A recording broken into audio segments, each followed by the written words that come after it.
लाडकी बहीण योजनेमधील लाभार्थ्यांची संख्या आणखी कमी होण्याची शक्यता. 2.5 लाखांहून अधिक उत्पन्न असलेल्या कुटुंबातील महिलांना वगळलं जाणार. उत्पन्नाच्या माहितीसाठी आयकर विभागाची मदत घेतली जाणार. लाडकी बहीण योजनेच्या छाननीमध्ये आयकर विभागाची मदत घेणार का, हा आमच्या अखत्यारीतला नाही. अजित पवारांचं स्पष्टीकरण. 2.5 लाखांच्या आत उत्पन्न असलेल्या महिलांसाठी योजना, पवारांचं वक्तव्य. महाराष्ट्रातील महिलांचा सरकारकडून अपमान, आधी शब्द दिला आणि आता तो फिरवला. लाडकी बहीण योजनेवरून खासदार सुप्रिया सुळेंची टीका. लाडकी बहीण योजना विधानसभा निवडणुकीच्या काळात केलेली लालूच, अंबादास दानवेंचा सरकारवरती निशाणा. मुंडेंसोबतच्या भेटीची बातमी फोडण्यामागे मोठे षडयंत्र, भेटीला वेगळा रंग दिला गेला. षडयंत्र रचणारा बीडमधला मोठा नेता सुरेश धस यांना संशय, मुख्यमंत्र्यांना भेटून या संदर्भात तक्रार करणार. एबीपी माझाला दिली माहिती. राजीनामा द्यायचा की नाही, धनंजय मुंडेंनी ठरवावं. सिंचन घोटाळ्याच्या आरोपाच्या वेळी मी राजीनामा दिला होता. उपमुख्यमंत्री अजित पवारांचं सूचक विधान.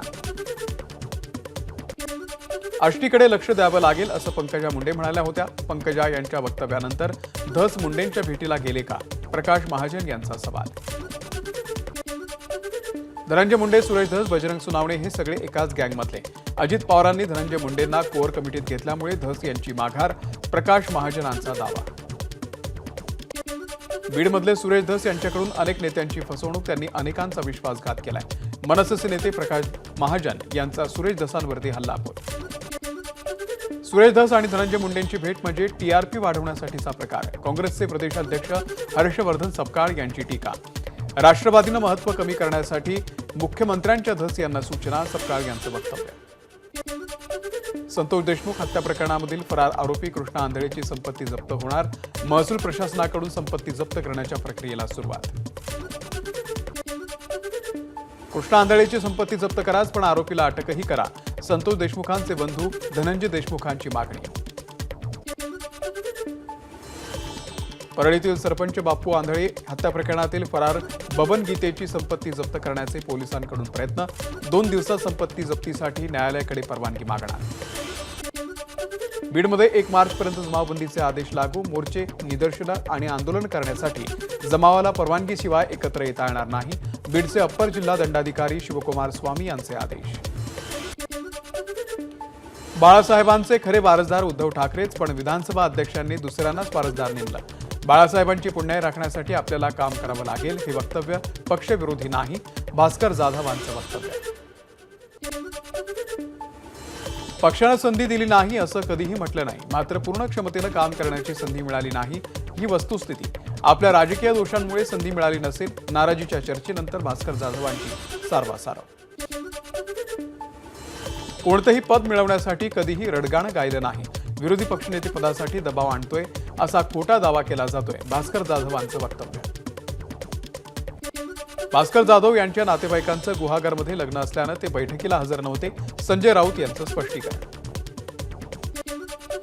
विधानसभेमध्ये पराभव झाल्यानंतर उद्धव ठाकरेंनी रामदास कदम यांना विधान परिषदेत पाठवलं होतं, हे त्यांनी विसरू नये, कृतज्ञ राहावं. संजय राऊत यांचं रामदास कदम यांना प्रत्युत्तर. कडवट शिवसैनिक पक्ष सोडून जातो तेव्हा उद्धव ठाकरेंनी आत्मचिंतन करण्याची गरज. प्रवीण दरेकर यांचा ठाकरेंना सल्ला. एखाद्या पक्षातले कार्यकर्ते दुसऱ्या पक्षात गेले की डॅमेज कंट्रोल करावाच लागतो. मंत्री उदय सामंत यांची प्रतिक्रिया. नवी दिल्ली रेल्वे स्थानकावरती मोठ्या प्रमाणात चेंगराचेंगरी. नवी दिल्ली स्थानकावरून प्रयागराजला जाणारी गाडी पकडण्यासाठी प्रवाशांचा गोंधळ. 18 जणांचा मृत्यू तर 20हून अधिक जण जखमी झाल्याची माहिती. आयत्यावेळी प्लॅटफॉर्म बदलण्याच्या घोषणेमुळे दुर्घटना. प्रत्यक्षदर्शींची माहिती. जनरल क्लासच्या तिकिटांच्या विक्रीमुळे गर्दी झाल्याची माहिती. दिल्ली रेल्वे स्थानकावरची घटना प्लॅटफॉर्म बदलण्यामुळे झाली नाही. फुट ओव्हर ब्रिजवरून उतरताना एक प्रवासी पडल्यामुळे ही दुर्घटना घडली. सीपीआरओ हिमांशु उपाध्याय यांची माहिती. कुंभमेळा आणि दिल्लीमध्ये झालेल्या चेंगराचेंगरीमध्ये कुठेतरी मिक्स मॅनेजमेंट. सरकारनं या घटनांची पारदर्शकपणे चौकशी करावी. सुप्रिया सुळे यांची मागणी.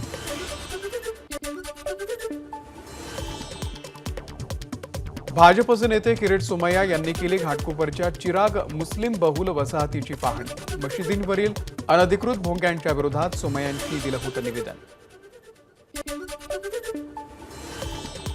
भारतीय कामगार सेना ग्रँड हयात युनिटच्या वतीनं ठाकरेंच्या शिवसेनेला पक्षनिधीत 5 लाखांचा निधी. चिटणीस मनोज धुमाळ यांच्याकडून पक्षनिधीचा चेक उद्धव ठाकरेंकडे सुपूर्द. ताडोबा व्याघ्र प्रकल्पाला राष्ट्रीय पर्यटन स्थळ म्हणून विकसित करा. मुनगंटीवारांची पंतप्रधान मोदींकडे मागणी. अर्थमंत्री निर्मला सीतारामन यांनी बजेटसाठी देशातील 50 पर्यटन स्थळ ही राष्ट्रीय पर्यटन स्थळ विकसित करण्याची केली घोषणा. शेतीचं नुकसान थांबवण्यासाठी रानडुक्कर आणि नीलगायींची नसबंदी करणार. सावनेरचे आमदार आशिष देशमुखांचं वक्तव्य. नाशिक पालिकेच्या 2025-2026 या आर्थिक वर्षासाठी अर्थसंकल्प सादर. 3053 कोटींचा रुपयांचा हा अर्थसंकल्प मंजूर. नाशिक महानगरपालिकेच्या अर्थसंकल्पामधून मालमत्ता करामध्ये 2% वाढ. 2018 नंतर प्रथमच मालमत्ता करात वाढ. आगामी कुंभमेळ्यासाठी 425 कोटी रुपयांची विशेष तरतूद. न्यू इंडिया कोऑपरेटिव्ह बँक प्रकरण. आर्थिक गुन्हे शाखेकडून विकासक धर्मेश पौंडला अटक. आरोपी हितेश मेहता आणि धर्मेश पौंड यांना 21 फेब्रुवारीपर्यंत दोघांना पोलीस कोठडी. न्यू इंडिया बँक घोटाळा प्रकरणातील आरोपी हितेश मेहताकडे गैरव्यवहारातील 70 कोटी अजूनही असल्याचा संशय. आर्थिक गुन्हे शाखेकडून गैरव्यवहाराची चौकशी. अहिल्यानगरनंतर RJR हॉस्पिटलची नवी शाखा आता नागपूरमध्येही सुरू. डॉक्टर नवीन यांच्या हस्ते या शाखेचं उद्घाटन. RJR हॉस्पिटलच्या 90 पेक्षाही जास्त शाखा भारतात. कोळसा तंदूर भट्टी वापरणाऱ्या रेस्टॉरंट आणि ढाब्यांना मुंबई महानगरपालिकेची नोटीस. कोळसा तंदूर भट्टी ऐवजी इलेक्ट्रिक उपकरणं किंवा CNG PNG LPGचा वापर करण्याच्या दिल्या सूचना. गेल्या 3 दिवसांपासून मुंबईकर उकाड्यानं हैराण. मात्र सोमवारपासून कमाल तापमानामध्ये घट होणार, हवामान विभागाचा अंदाज. मीरा भाईंदरमधील उड्डाणपुलाला रतन टाटा यांचं नाव द्या. मनसेचे शहर अध्यक्ष संदीप राणे यांची पालकमंत्री एकनाथ शिंदेंकडे मागणी. जीबी असा कुठलाही जंतूपासून किंवा बॅक्टेरिया आणि व्हायरसपासून होत नाही. डॉक्टर अविनाश भोंडवे यांची माहिती. नाशिकमध्ये वाढदिवसाला चॉपरनं केक कापणं महागात पडलं. गजानन शेळके नावाच्या तरुणावरती पोलिसांची कारवाई. मुंबईत सीमाशुल्क विभागाच्या AIU कडून मुंबई विमानतळावरून एका परदेशी महिलेला अटक. महिला पोटामध्ये कोकेन लपून करत होती तस्करी. अहिल्यानगरमध्ये स्थानिक गुन्हे शाखा अलर्ट मोडवरती. एका आठवड्यात 4 पिस्तूलसह जिवंत काडतुसं जप्त. 4 आरोपींना अटक. वर्ध्यामध्ये नोकरी लावण्याचा आमिष दाखवून फसवणूक करणारे सायबर पोलिसांच्या जाळ्यात. आरोपींकडून 2,42,000चा मुद्देमाल जप्त. नागपूरच्या कळमेश्वर पोलीस स्टेशनच्या हद्दीमध्ये कोतवाल बड्डीमध्ये एका खासगी फटाक्यांच्या कंपनीमध्ये स्फोट. 2 कामगारांचा मृत्यू झाल्याची माहिती. जळगावच्या एरंडोल तालुक्यातल्या तळई गावामध्ये 2 घरांमध्ये भीषण आग. महाजन परिवाराचं मोठं झालं नुकसान. धाराशिवमध्ये शॉर्ट सर्किटमुळे लागलेल्या आगीमध्ये शेतकऱ्यांचं साहित्य जळून खाक. आगीमध्ये शेतकऱ्यांचं मोठं नुकसान.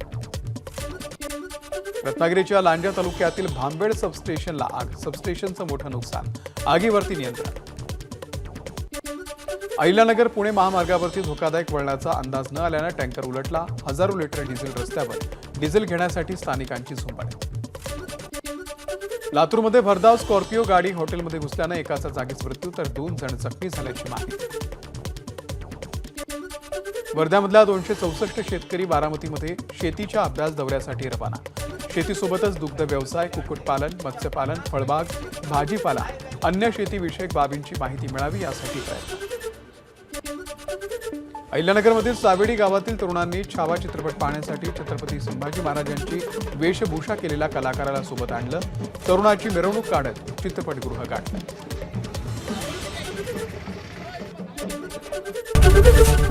ABP माझा, उघडा डोळे बघा नीट.